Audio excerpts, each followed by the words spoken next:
जय हिंद दोस्तों, आप सभी का स्वागत है आपका अपना YouTube channel Jha exam page पर। दोस्तों, आज के इस वीडियो में हम क्षेत्रमिति से कुछ क्वेश्चन लेकर के आए हैं जो घन और घनाभ पर आधारित होगा। तो इसको हम एक एक करके देखेंगे, लेकिन अभी तक आपने इस चैनल को सब्सक्राइब नहीं किया है तो इस चैनल को जरूर सब्सक्राइब कर दें, क्योंकि हम लोग एक लंबे समय से आप लोगों के साथ जुड़े हुए हैं और हमारा हौसला बना हुआ रहे इस तरह। तो आप निश्चित रूप से इस चैनल को सब्सक्राइब कर दें, ज़्यादा से ज़्यादा इसे शेयर करें। अब वीडियो को जरूर देखें, पसंद आए तो लाइक करें, कमेंट करके हमें बताएं। हम एक एक करके इस क्वेश्चन को देखेंगे। ये खासकर घन और घनाभ पर आधारित ये प्रश्न है, तो इसको देखते हैं हम। कहते हैं पहला क्वेश्चन, एक कमरा 12 मीटर लंबा, 9 मीटर चौड़ा और 8 मीटर ऊंचा है। इसमें अधिकतम किस लंबाई का बांस रखा जा सकता है? मतलब लंबा से लंबा रॉड क्या रखा जा सकता है। जैसे एक मान लो ये कमरा है, इसकी लंबाई, चौड़ाई और ऊंचाई तीनों दिया हुआ है। ये आयताकार कमरा है, इसका मतलब ये घनाभ के शेप का है, मतलब क्यूबॉइड के शेप का। तो कहता है इसमें लंबा से लंबा रॉड क्या रखा जा सकता है। तो इसके जो विकर्ण के बराबर आएगा वो क्या होगा, लंबा से लंबा रॉड होगा। तो इसका विकर्ण हम निकालेंगे। तो घनाभ का विकर्ण निकालने के लिए आप क्या करते हैं, एक फॉर्मूला का यूज करते हैं। ये हो गया घनाभ। तो कहता है इस कोने से लेकर के यहाँ से और इस कोने तक जो एक रॉड रखा जा सकता है, इस सबसे लंबा होगा। तो यहाँ पर लंबाई आपका दिया हुआ है 12 मीटर, चौड़ाई दिया हुआ है 9 मीटर और ऊंचाई h दिया हुआ है आपका 8 मीटर। तो आप इसका विकर्ण निकालेंगे। तो घनाभ का विकर्ण जो होता है √L² plus B² plus H²। L कितना है आपका 12 का स्क्वायर, तो ये 12 का स्क्वायर हो जाएगा। फिर ये 9 का स्क्वायर प्लस 8 का स्क्वायर। इसको सॉल्व कर देना है। तो 12 का स्क्वायर करोगे आप तो 144 आएगा, प्लस 9 का स्क्वायर करोगे तो कितना आएगा 81 प्लस ये 64। सबको जोड़ोगे आप 289 आएगा, 289 आएगा। ये 17 मीटर। यानी इसमें सबसे लंबा से लंबा रॉड जो रखा जा सकता है वो कितना रखा जा सकता है, 17 मीटर का। तो इसमें आंसर कौन सा है, ए ऑप्शन आपका क्या हो जाएगा, सही हो जाएगा। तो जब इस तरह से पूछा जाए कि इसमें लंबा से लंबा बांस या रॉड रखा जाए तो कमरे का विकर्ण निकाल देंगे, उस घनाभ का विकर्ण निकाल देंगे। ये जो विकर्ण होगा यही इसकी सबसे बड़ी लंबाई होगी। तो इसका विकर्ण क्या होता है, √L² plus B² plus H²। ये फॉर्मूला आपको ध्यान रखना है, इस तरह से आप इसको निकालेंगे। अगला प्रश्न है, कहता है 10 मीटर लंबा, 10 मीटर चौड़ा और 5 मीटर ऊंचा। ये डायमेंशन दिया हुआ है इसका, मतलब बीमा दिया हुआ है। ये बीमा वाले कमरे में रखी जा सकने वाली सबसे लंबी छड़ की लंबाई अभी बताया मैंने। ये लंबाई हो गया आपका, ये चौड़ाई हो गया, ये ऊंचाई हो गया। ये भी घनाभ बन गया आपका। अभी मैंने बताया लंबाई चौड़ाई ऊंचाई रहे तो घनाभ हो जाता है। तो घनाभ क्या हो गया, एक आयताकार फिगर हो जाता है। इसमें लंबाई चौड़ाई और ऊंचाई आपको तीनों मालूम है। तो इसका विकर्ण निकाल देंगे, उस कमरे की लंबाई, उस कमरे में रखे जाने वाले सबसे लंबा रॉड की लंबाई निकल जाएगी। तो इस कमरे में सबसे लंबा रॉड कौन सा रखा जाएगा, इस कोने से लेकर के इस कोने तक, इस कॉर्नर तक आने वाला जो रॉड होगा उसी को क्या कहेंगे, विकर्ण। तो यहाँ पर विकर्ण निकालोगे, लंबाई स्क्वायर प्लस चौड़ाई स्क्वायर प्लस ऊंचाई स्क्वायर। ठीक वही सवाल था। तो यहाँ पे 10 का स्क्वायर हो जाएगा। तो 10 का स्क्वायर कितना हो जाएगा, ये 100 हो जाएगा। एक ही बार में हमने लिख दिया। तो ये 10 का स्क्वायर, फिर 10 का स्क्वायर, फिर 5 का स्क्वायर। ये हो जाएगा 100, 100, 200, 225। इसको करेंगे 225। इसका कितना हो जाएगा 15 मीटर। ये लंबाई कितनी होगी इसकी, 15 मीटर। तो कौन सा ऑप्शन होगा, बी ऑप्शन। इस तरह के क्वेश्चन को आप इस तरह से सॉल्व कर सकते हैं। अगला प्रश्न है, एक आयताकार जलाशय में 42,000 लीटर जल है। कितना है, 42,000 लीटर। जलाशय की लंबाई 6 मीटर, चौड़ाई 3.5 मीटर। तो जलाशय में जल की गहराई कितनी है, जलाशय में जल की गहराई कितनी है, मतलब गहराई निकालना है। तो देखो ये आयतन दिया हुआ है, वॉल्यूम दिया हुआ है। क्या दिया हुआ है, आयतन। ये आयतन दिया हुआ है, ये आयतन आपका दिया हुआ है। लेकिन ये क्या इसमें दिया हुआ है, लीटर में दिया हुआ है। तो लीटर से आप इसको मीटर क्यूब में कन्वर्ट कर सकते हैं। ये लीटर कितना है, 42,000 लीटर दिया हुआ है। तो देखो यहाँ पर हम एक लिखते हैं, 1 लीटर बराबर होता है 1000 सेंटीमीटर क्यूब, 1000 सेंटीमीटर क्यूब। और 1 मीटर क्यूब बराबर, आप याद रखेंगे, 1 मीटर क्यूब बराबर 1000 लीटर, 1000 लीटर। ये याद रखना है, 1 मीटर क्यूब में कितना लीटर होता है, 1000 लीटर होता है। 1 लीटर में सेंटीमीटर क्यूब में पूछेगा तो 1000 सेंटीमीटर। इसको आप मीटर में कन्वर्ट करेंगे वॉल्यूम को, तो 42,000 में आप 1000 से डिवाइड कर दो, आप 3 जीरो से 3 जीरो, इतना मीटर क्यूब बन गया। तो 42 मीटर क्यूब आपका वॉल्यूम होगा। अब देखो लंबाई मालूम है, चौड़ाई मालूम है, तो ऊंचाई निकालना है। तो ऊंचाई बराबर वॉल्यूम बट्टा लंबाई गुने चौड़ाई। आप निकाल लो 42 बट्टे लंबाई कितना 6 गुने 3.5, चौड़ाई आपका इतना है। तो इसको काटो तो यहाँ पर 10 लगा दो। 6 से करो 6 सत्ते 42, 7 से 7 पंचे 35, 5 से करो 5 गुना 10, तो कितना हो गया 2 मीटर गहरा हो।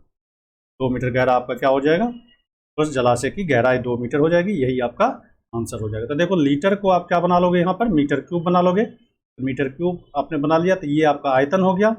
तो एच निकालना है, तो लंबाई गुने चौड़ाई गुने ऊंचाई, इसका आयतन हो जाएगा। किसी भी घनाभ का आयतन क्या होता है, लंबाई गुने चौड़ाई गुने ऊंचाई। इससे आप क्या निकालोगे, इसकी ऊंचाई निकाल लोगे।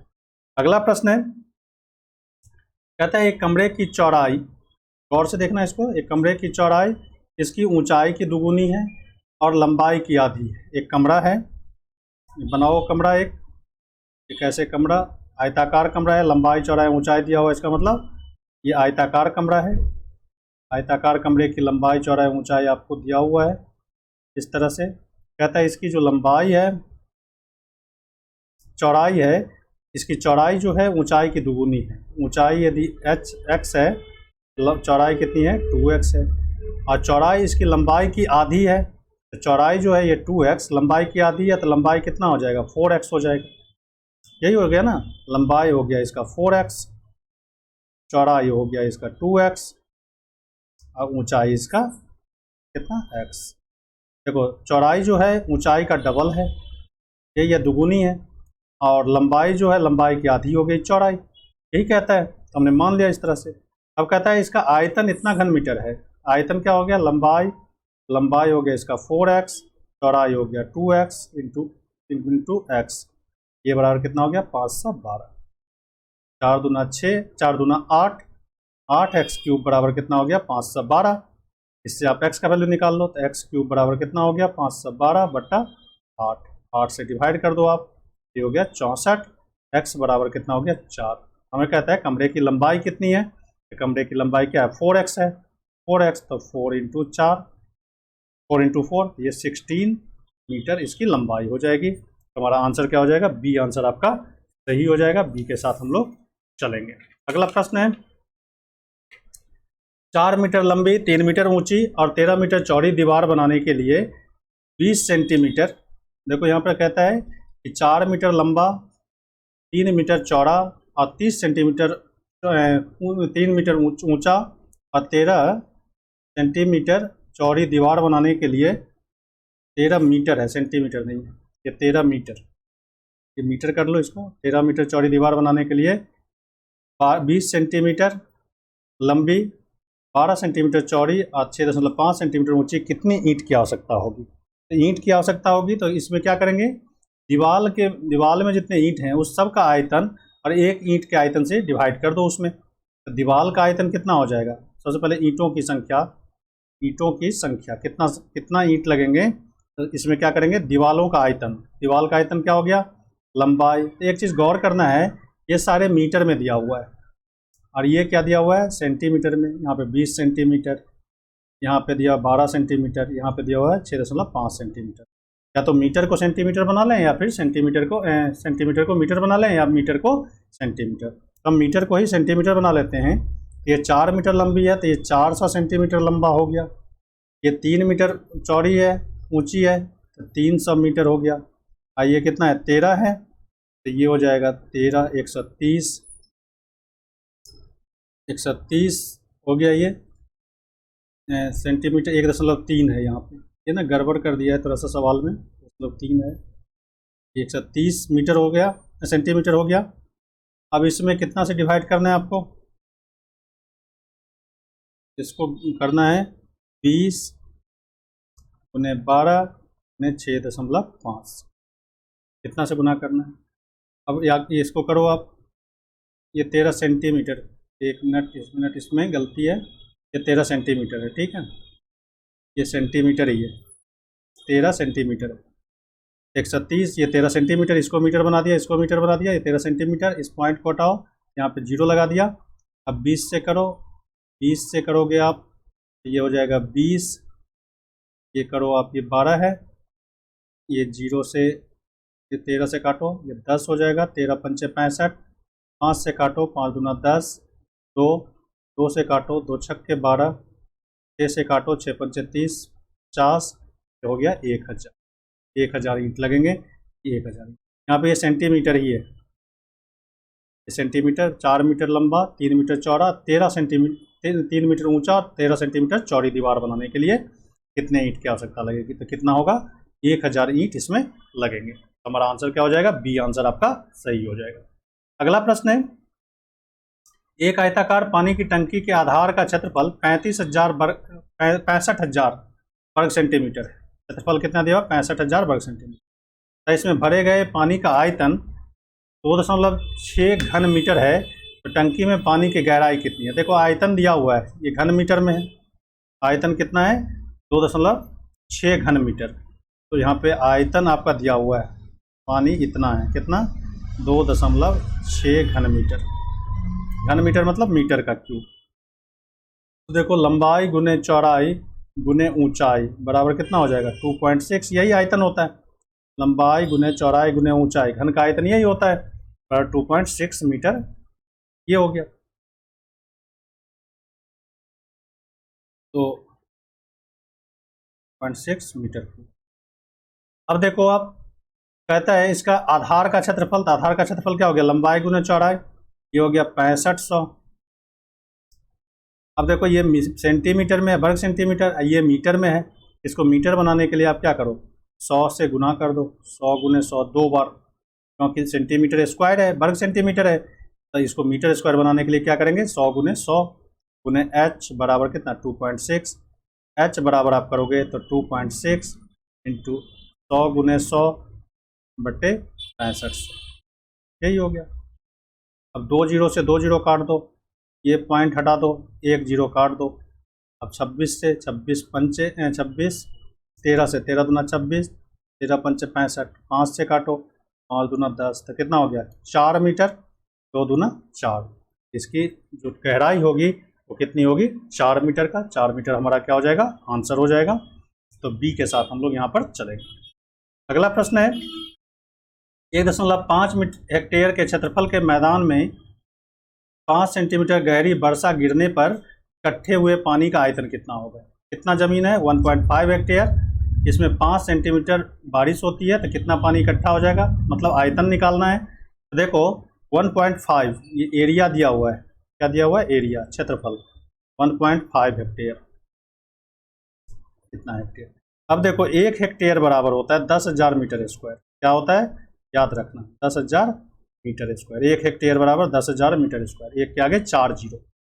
तब इस हेक्टेयर को आप मीटर स्क्वायर में कन्वर्ट कर लो।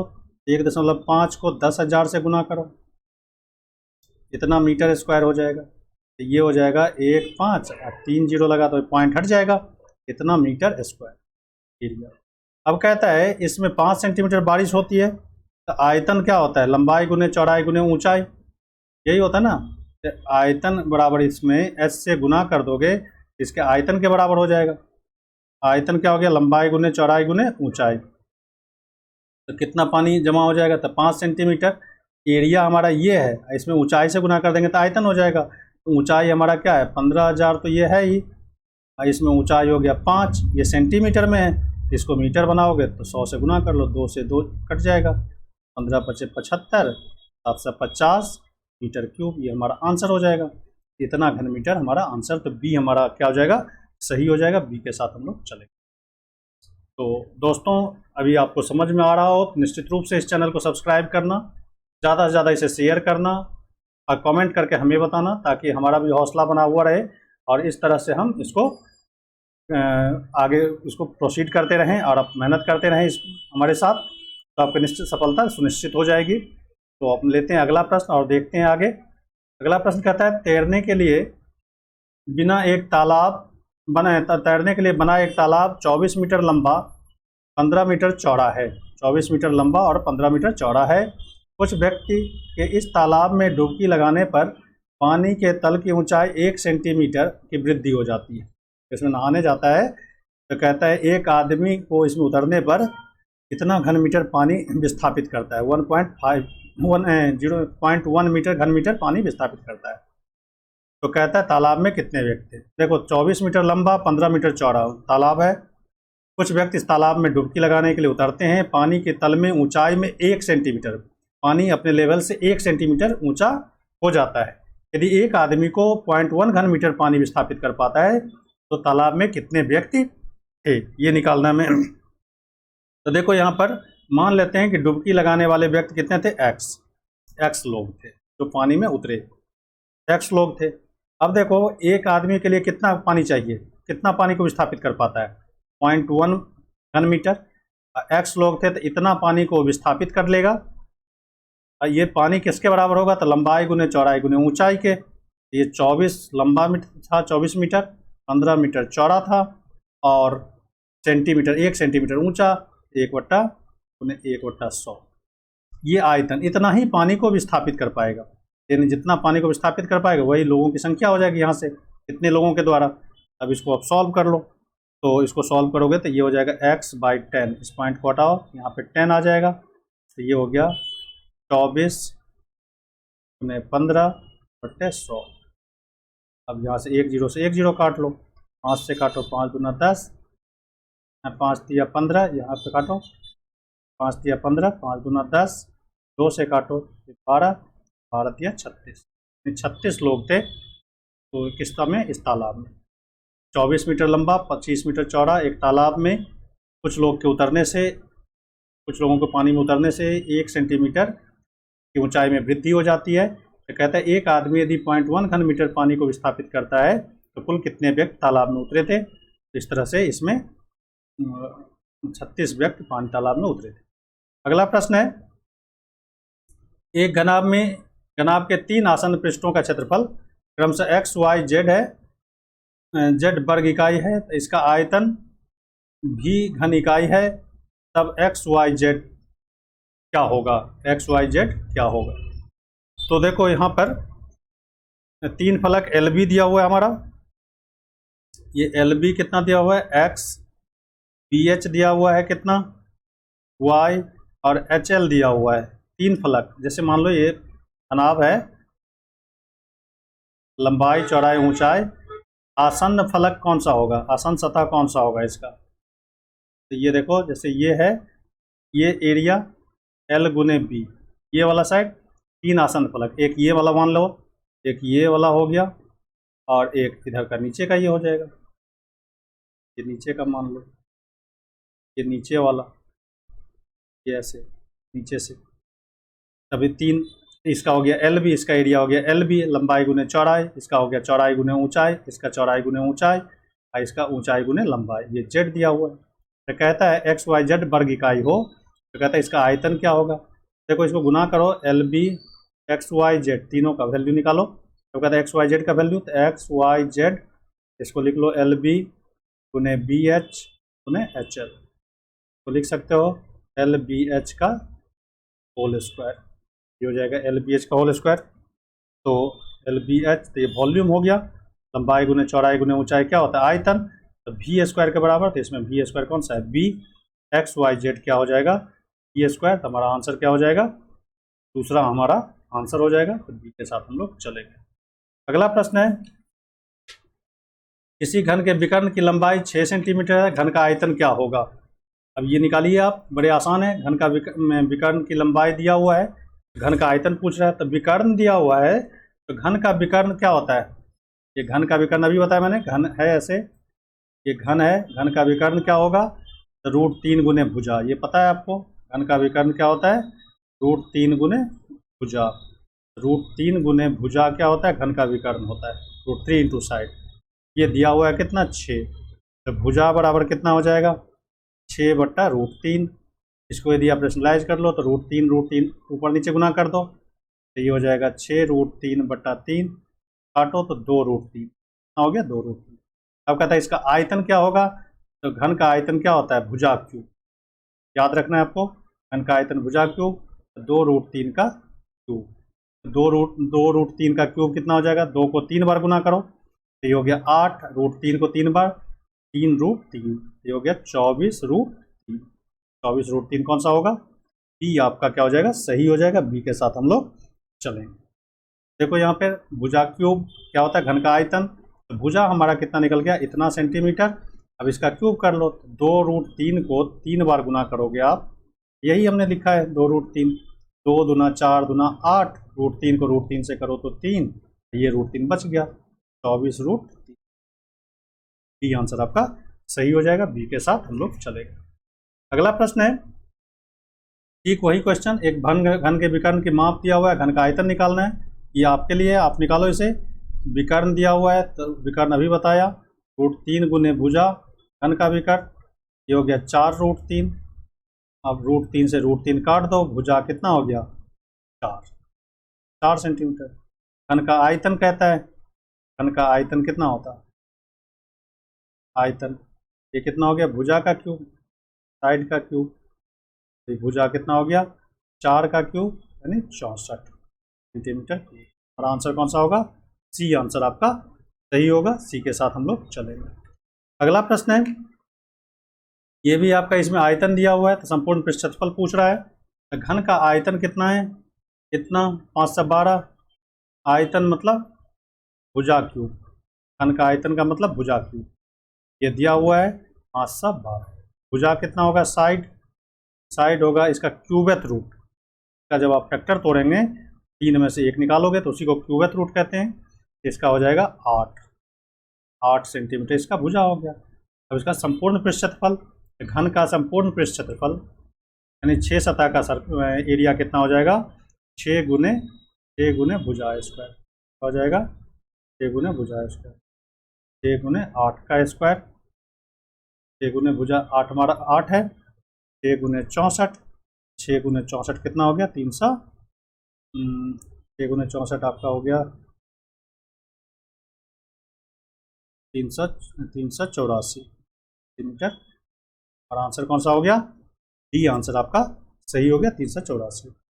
तो 8 का स्क्वायर कितना हो गया, 64, और ये 6, 64 गुने 6 तो 384 सेंटीमीटर। अगला प्रश्न है, एक घन का संपूर्ण पृष्ठ क्षेत्रफल कितना है, 150 वर्ग सेंटीमीटर, यही दिया हुआ है। तो कहता है आयतन, ठीक उसका उल्टा, यानी घन का पृष्ठ क्षेत्रफल होता है 6 गुने भुजा स्क्वायर, ये दिया हुआ है कितना 150, तो भुजा स्क्वायर बराबर कितना हो जाएगा, 150 बट्टा 6 से काटो तो ये कितना आएगा, 25 छक्के 150। तो साइड भुजा बराबर कितना हो गया, स्क्वायर हटाओगे तो इधर 5 हो गया, 25 हो जाएगा, 25 का वर्गमूल 5 सेंटीमीटर। कहता है आयतन कितना होगा, आयतन क्या हो गया, एल का क्यूब मतलब साइड का क्यूब, 5 का क्यूब, ये आयतन हो जाएगा, यही भी हो गया 125 सेंटीमीटर क्यूब। हमारा आंसर क्या हो जाएगा, 125 सेंटीमीटर। तो दोस्तों आज के इस वीडियो में बस इतना ही, हम फिर लेकर के आएंगे कुछ नए सवाल नए वीडियो में।